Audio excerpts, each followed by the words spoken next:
Oscar Aza.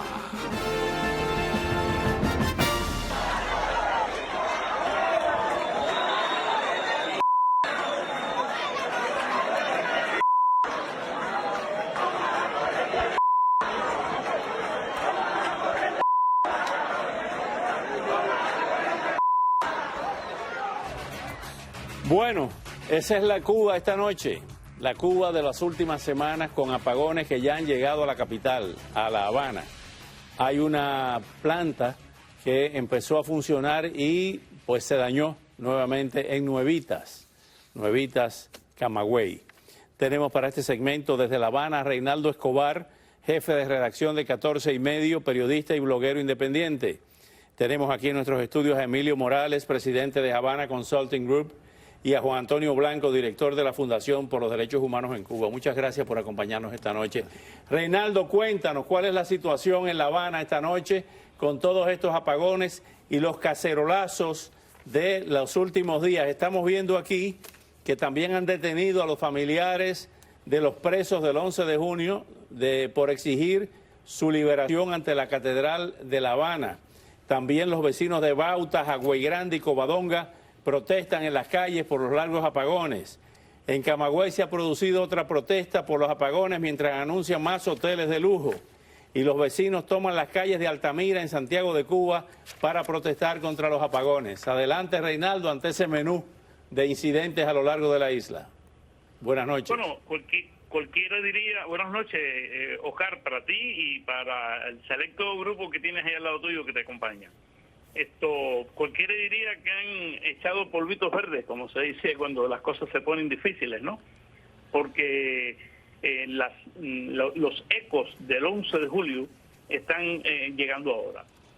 Yo creo que esto es de una enorme importancia, porque en este caso las protestas no se están produciendo masivamente en un lugar, sino microfocalizadas en pequeños lugares que aparentemente no van a trascender.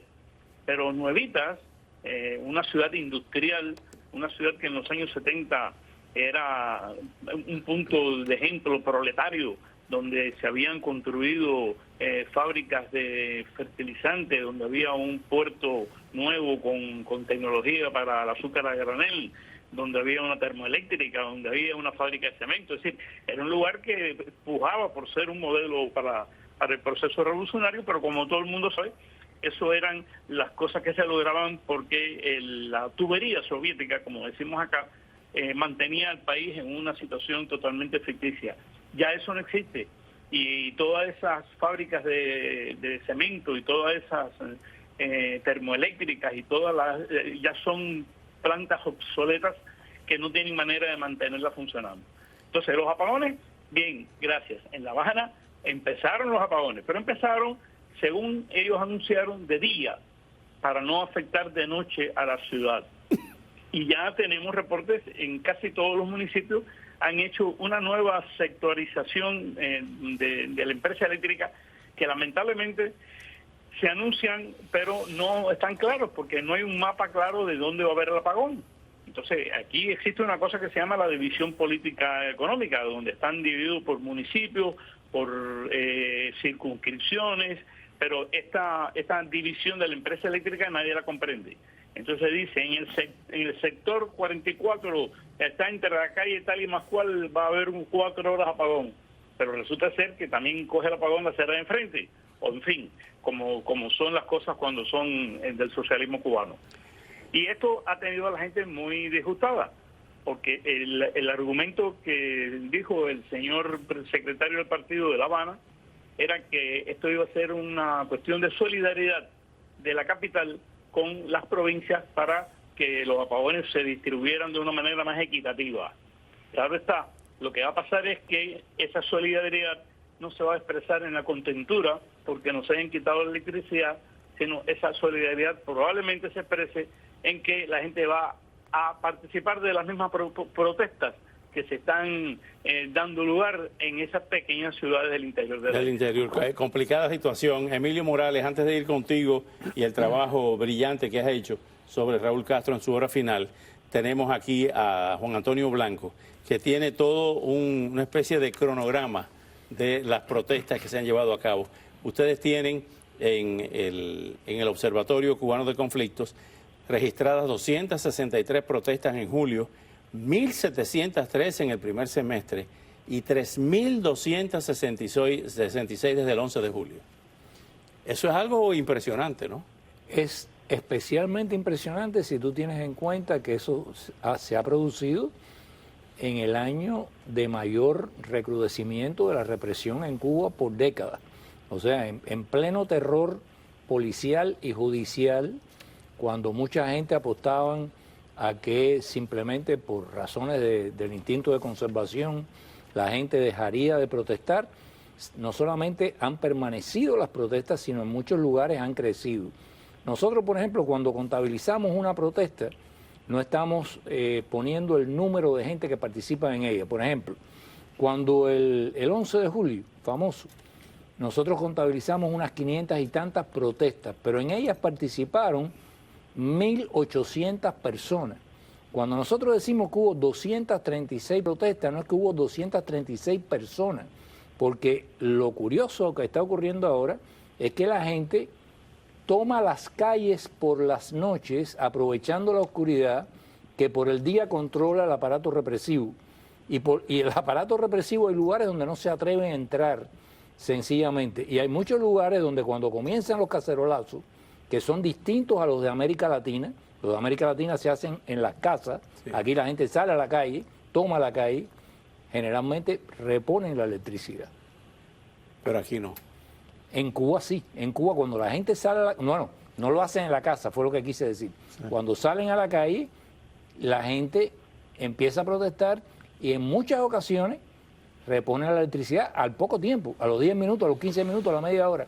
Y hay lugares donde simplemente la policía no entra, porque no se atreven a entrar a esos barrios de noche. Claro. Emilio, evidentemente que hay una realidad micro y macroeconómica. Decía un economista muy famoso que el pueblo no vivía con la macroeconomía, pero aquí en Cuba se está dando una especie de tormenta perfecta. ¿Cómo la ven ustedes y el trabajo que tú has hecho? Precisamente aquí lo tenemos, una copia del mismo, donde dice Raúl Castro en su hora final atrapado en un callejón sin salida. Sí, si miramos todo lo que ha acontecido en los últimos 2 años y más aún en los últimos 6 meses, el país está en una situación que nunca se había visto en 63 años de revolución, nunca. ¿Peor que el periodo especial? Yo creo que sí, por muchas razones. Cuando el periodo especial, la crisis se manejó como una crisis económica, pero lo que tenemos hoy no es una crisis económica, es una crisis multisistémica. Todo ha fallado, todo. Incluso ha fallado hasta la parte política, la parte ideológica, esa dependencia que tenía el pueblo con el gobierno, esa afinidad, eso se ha desconectado totalmente. Este gobierno que ha puesto Raúl Castro en manos de Díaz-Canel es totalmente inocuo, mediocre. No hay ninguna empatía y simpatía entre el pueblo y esta gente. Entonces las soluciones son aberrantes, no hay nada ninguna medida ha traído un bienestar a la población. Todo ha sido un desastre. Entonces, ¿qué tenemos hoy? Tenemos un país totalmente en bancarrota, con una deuda externa que prácticamente es ya casi la misma que tenía en el 2015, cuando todos estos países le condonaron esa enorme deuda que tenía. Ya estamos casi al mismo nivel.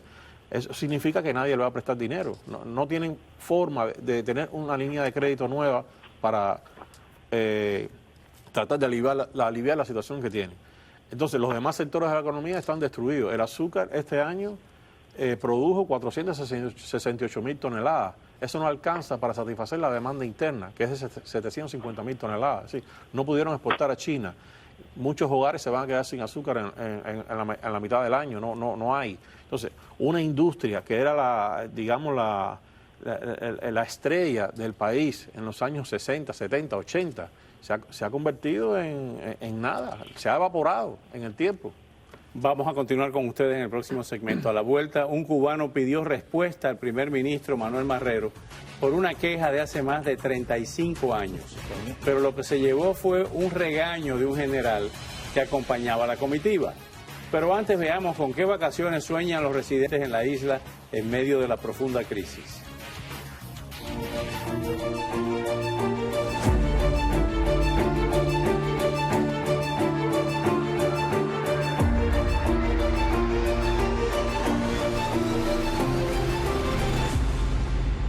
vacaciones ideales sería estar tranquila con mi familia y de vez en cuando salir a disfrutar. ¿A dónde le gustaría ir a disfrutar ahora mismo? Me gustaría la playa.